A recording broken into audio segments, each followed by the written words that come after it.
Jammu airbase पर drone हमले से आंतरिक सुरक्षा के सामने एक नए किस्म की चुनौती पेश हुई है। ये हमला न सिर्फ अप्रत्याशित था बल्कि अपने आप में बिल्कुल अनोखा भी था। तो इसको लेकर तो सुरक्षा एजेंसियां काम कर रही हैं, लेकिन बात सिर्फ इतनी नहीं है, बात इससे कहीं आगे की है। कहीं पे निगाहें और कहीं पे निशाना की तर्ज पे दुश्मन किस तरीके से भारत को अस्थिर करना चाहता है, ये बात दरअसल उसकी है। और राज की बात में खोलेंगे हम यही राज की बात यह है कि ड्रोन के जरिए हमलों से चिंताओं का दायरा कई मोर्चों पर खड़ा हो गया है। कई मोर्चों पर चुनौती हम इसलिए कह रहे हैं क्योंकि भारत को जिस तरह के पड़ोसी मिले हैं उनकी नीति और नीयत से हर कोई वाकिफ है।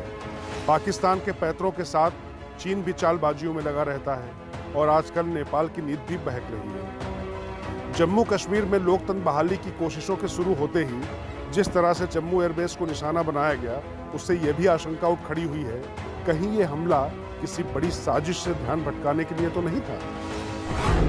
राज की बात में हम आपको उन्हीं आशंकाओं से वाकिफ कराने जा रहे हैं जो जम्मू एयरबेस पर अटैक के बाद से उठ खड़ी हुई हैं। जिस पाकिस्तान के पास खाने को दाने नहीं हैं, वो तकनीक से तांडव कैसे मचा रहा है, ये किसी से छिपा नहीं।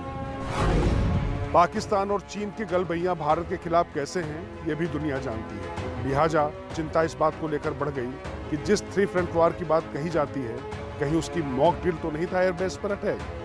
चीन ने गलवान में अपनी बदनीयती दिखाई थी, लेकिन भारतीय सेना ने धूल चटाकर घर अकड़ ठिकाने लगा दी। लेकिन राज की बात यह है कि जम्मू अटैक के बाद चिंताएं कश्मीर और पूर्वोत्तर को लेकर भी बढ़ गई। चीन लंबे समय से चिकन नेक को काटने के मंसूबे में जुटा हुआ है।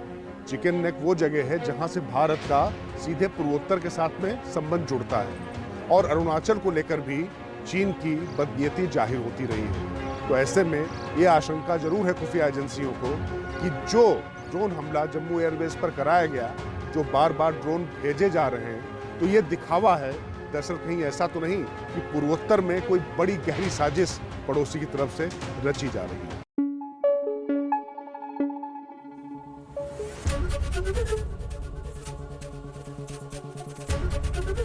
एबीपी न्यूज आपको रखे आगे।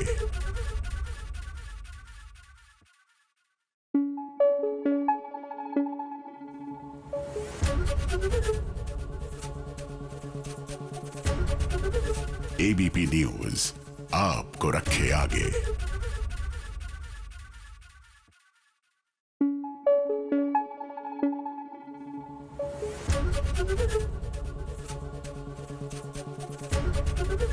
एबीपी न्यूज आपको रखे आगे।